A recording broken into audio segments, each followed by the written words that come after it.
प्रणो देवी सरस्वती वाजे विद्वाजिनीवती धीनामवित्रीयवतु हरिः ॐ मीं क्षीरसमुद्रराजतनयां श्रीरङ्गधामेश्वरीं दासीभूतसमस्तदेववन्तां लोकैकदीपाङ्कुरां श्रीमन्मन्दकटाक्षलब्धविभोद्ब्रह्मेन्द्रगन्धाधरां त्वां त्रैलोक्यकुटुम्बिनीं सरस्यां वन्दे मुकुन्दप्रियां हरिः ॐ। అమ్మ వ్రతం పూర్తి అయింది. ఇక సత్యనారాయణ స్వామి వ్రతం యొక్క కథ విన్నాక తీర్థ ప్రసాదాలు తీసుకుంటే వ్రత కార్యక్రమం పూర్తవుద్ది.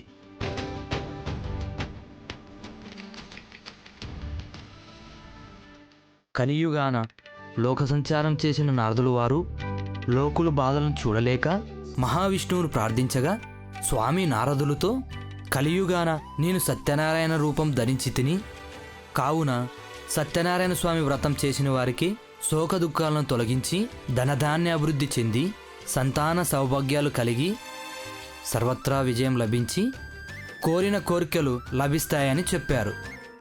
స్వామి, నాకు ఈ సంతాన సౌభాగ్యాలు ఏమీ వద్దు, కానీ ఆ ధనం నగలు అష్ట సౌభాగ్యాలు మూట కట్టి పెట్టాం.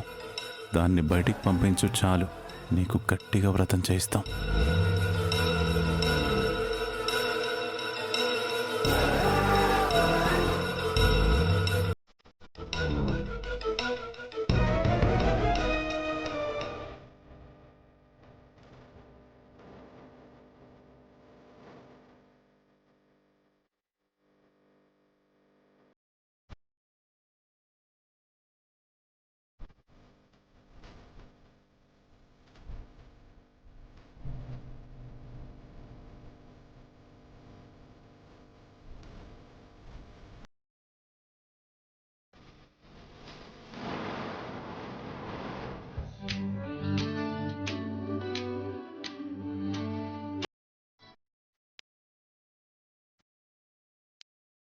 ఆ నారదుడు సూత మహాపురుషుడికి, ఆ సూత మహర్షి మహామునులకు ఈ వ్రతం గురించి తెలియజేస్తున్నాడు.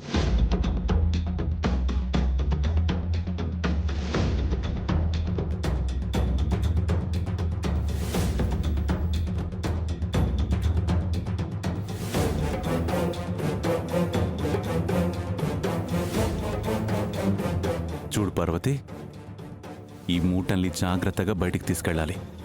ఏంటయ్య గారు, మామూలుగా నేను చేసే పనే కదా, కొత్తగా చెప్తున్నారేంటి?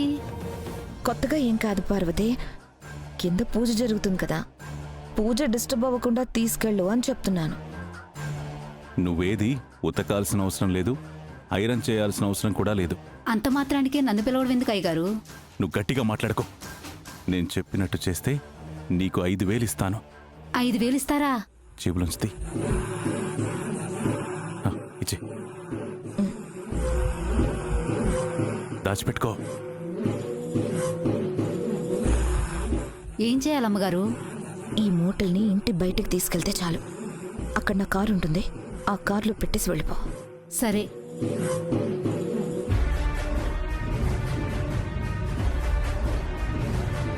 జాగ్రత్తగా తీసుకెళ్ళి. సరే అయ్య గారు. వెళ్ళు.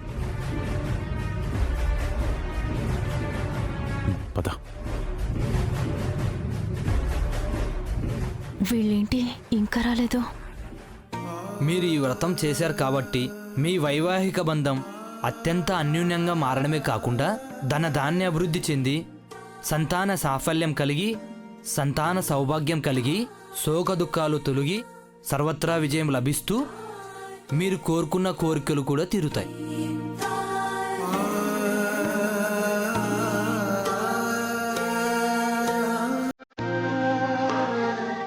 ఈ తీర్థ ప్రసాదాలు మీరు తీసుకొని ఇక్కడున్న వాళ్ళందరికీ పంచిపెట్టండి చాలు.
తీర్థం తీసుకోండి.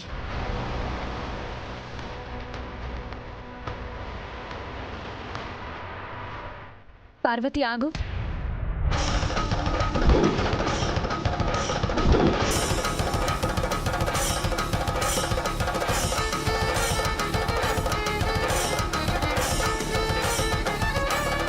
అవన్నీ ఇస్త్రీ బట్టలే పున్నమి. యాక్చువల్గా నిన్నే రమ్మన్నాం, పార్వతి మర్చిపోయింది, ఇవాళ వచ్చింది. అదేంటి, పార్వతి ఇందాక కూడా వచ్చింది కదా, ఇస్త్రీ బట్టలు కూడా తీసుకొచ్చింది. నిన్న నవ్వి మర్చిపోయారంట. అందుకే నేనే చెప్పాను పిన్ని బాబాయిలకి నా బట్టలు ఇస్త్రీ చేయించి పెట్టమని. జాబిల్లి, నేను పార్వతి తీసుకెళ్తున్న మూటల్లో ఏముంది అని అడగలేదు. పార్వతికి తీర్థం ఇద్దామని ఆగమని చెప్పాను. పార్వతి, ఇలారా.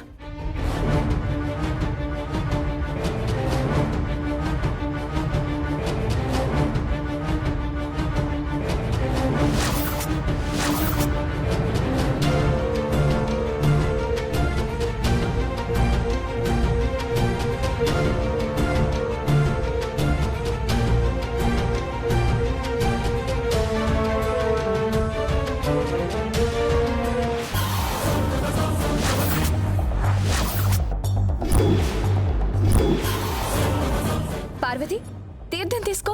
ఆ మూటలో ఇవ్వు. వద్దమ్మా, ఇప్పుడు తీర్థమే వద్దు. పార్వతి, నువ్వు వెళ్ళి ఆ బట్టలు ఇంటి దగ్గర పెట్టిరా. ఆ బరువుని ఎంతసేపని మోస్తూ నించుంటావు? ఇంటికి వెళ్ళొచ్చాక తీర్థ ప్రసాదాలు తీసుకుందువు గాని. వెళ్ళు. ఉతికిన బట్టలు ఏం బరువుండవులే జాబిల్లి. కావాలంటే నేను దించి పెడతాను, మళ్ళీ నేనే ఎత్తి పెడతాను.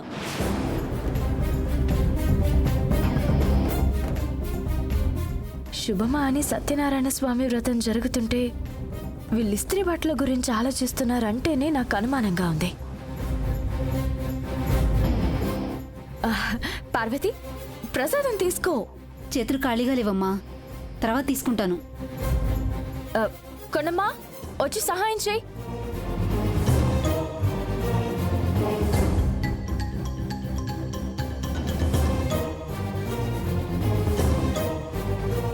పార్వతి, నేను దించుతాను, ఇవ్వు. ఇవ్వు. వద్దమ్మా, నేనే దించుతాను. వద్దొద్దు.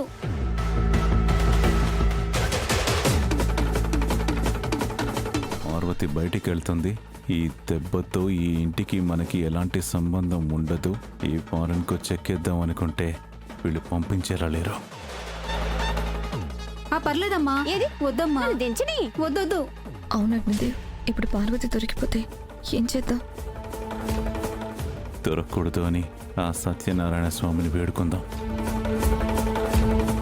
వదులమ్మా, వద్దమ్మా. పర్లేదమ్మా, వద్దమ్మా. పర్లేదమ్మా. పర్లేదని కొండమ్మా, చెప్తుంది కదా వద్దమ్మా. అవి పెట్టేసి వస్తానని. నీకెందుకు ఆ కంగారు? అరే వదలకొండమ్మా. వదలమ్మా, వదలమ్మా.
అమ్మో, అమ్మగారు, నాకేం తెలీదు అమ్మగారు, నాకేం తెలీదు.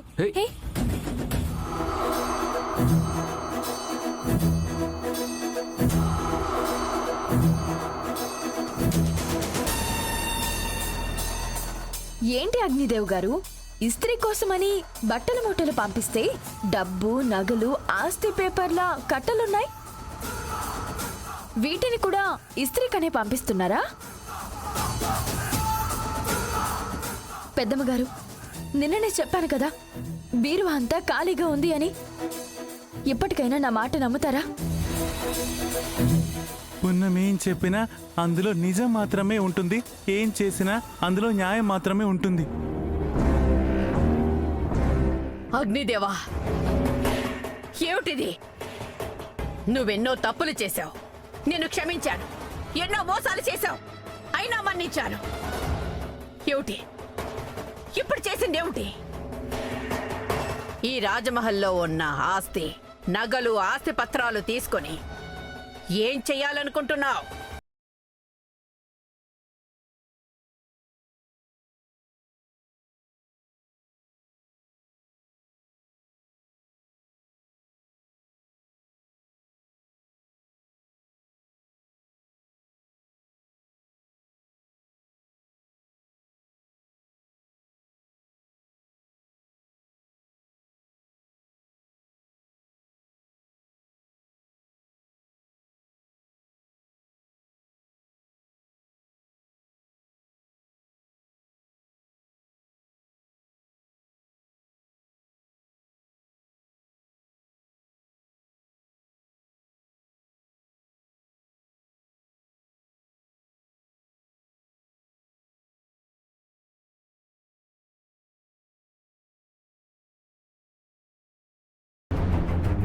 మీలాంటి వాళ్ళని నేను క్షమించి ఇంట్లో పెట్టుకుంటే అది నా చాతకానితనం అవుతుంది.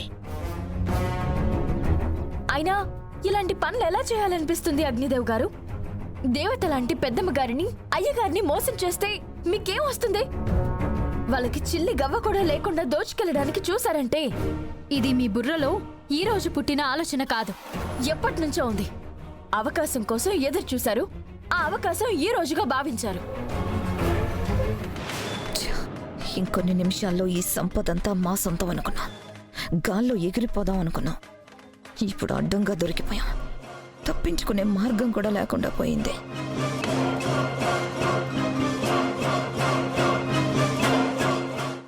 అడ్డంగా దొరికిపోయారు కాబట్టి ఇలా ఉన్నారు. కానీ లేదంటే ఈ దొంగతనాన్ని కూడా మా పున్నమి మీదకే తిప్పేసేవాళ్ళు. మా పున్నమి ఆ సత్యనారాయణ స్వామికి వ్రతం చేసిందో లేదో అప్పుడే దొంగల్ని పట్టించాలన్న కోరిక తీరిపోయింది.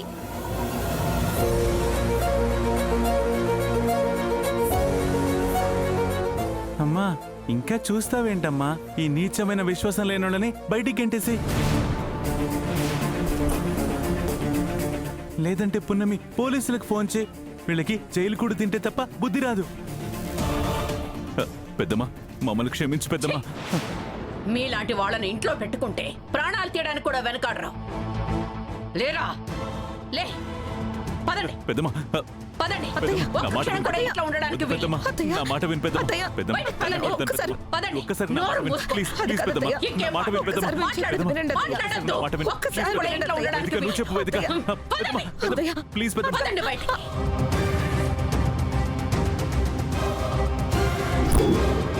మహాదేవి గారు,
పిన్ని బాబాయ్ మీరు నా వైపు రండి.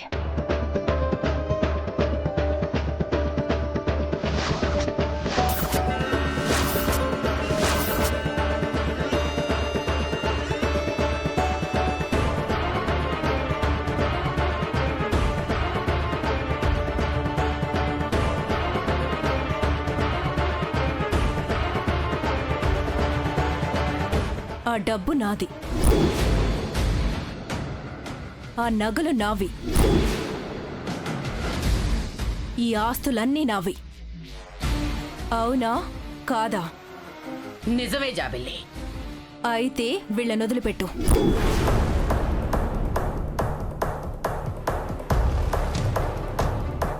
వాళ్ళు వీటిని దోచుకుపోతున్నారు జాబిల్లి.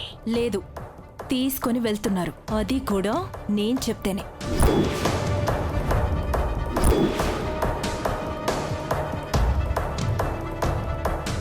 మీరంతా విన్నది నిజమే. నేను చెప్తేనే తీసుకుని వెళ్తున్నారు.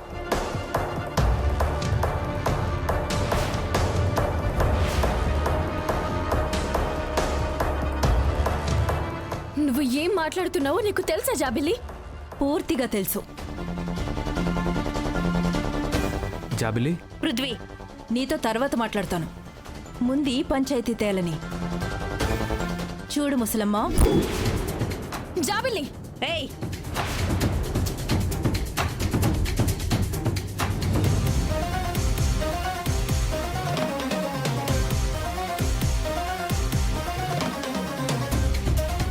గొంతు చించుకోకు. చూడు ముసలమ్మ, నేను ఇంటికొచ్చింది నీ మీద ప్రేమతోనో అభిమానంతోనో కాదు, పగతో.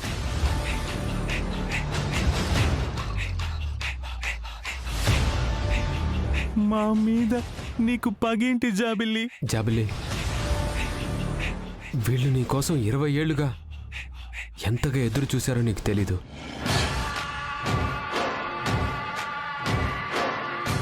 అసలు ఎన్ని నిద్రలేని రాత్రులు, తిండి తినని రోజులు గడిపారో నీకు తెలీదు.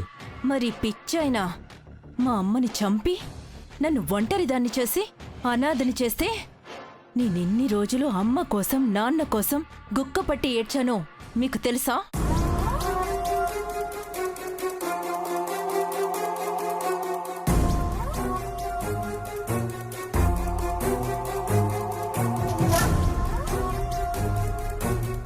పిడికెడు అన్నం దొరక్క ఎన్ని రోజులు పస్తులున్నానో మీకు తెలుసా?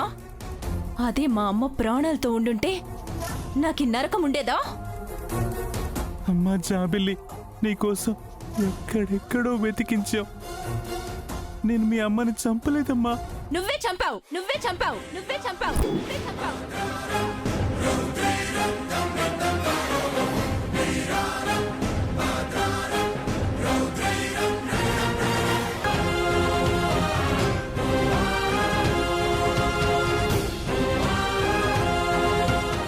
మా అమ్మని ఈ రాజ్ మహల్లోకి ఎందుకు తీసుకురాలేదు?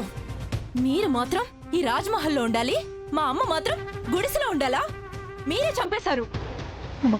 అలా మాట్లాడక జాబిల్లి, నిజంగా మీ అమ్మని నేను చంపలేదు. నన్ను ముట్టుకోకు.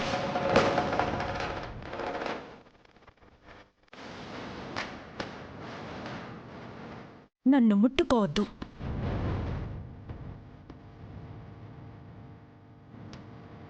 మీ గురించి తెలిసినప్పటి నుంచి మీ మీద పగ పెంచుకున్నాను.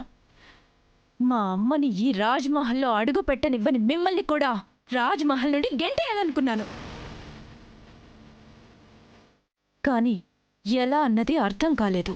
ఇక్కడికొచ్చాక కనీసం కన్నబిడ్డ వచ్చిందన్న ఆనందం కూడా మీలో చూడలేదు.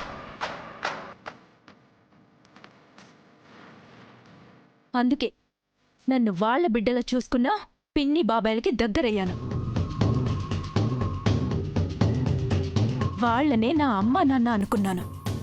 ఈ సంపద మొత్తం తీసుకెళ్ళిపోతే కొన్ని రోజులకి మీరు డబ్బులు లేక ఏ గూడానికో వెళ్ళిపోతారనుకున్నాను. కానీ ఈ పున్నమి వల్ల మా ప్లాన్ బేడిసి కొట్టింది.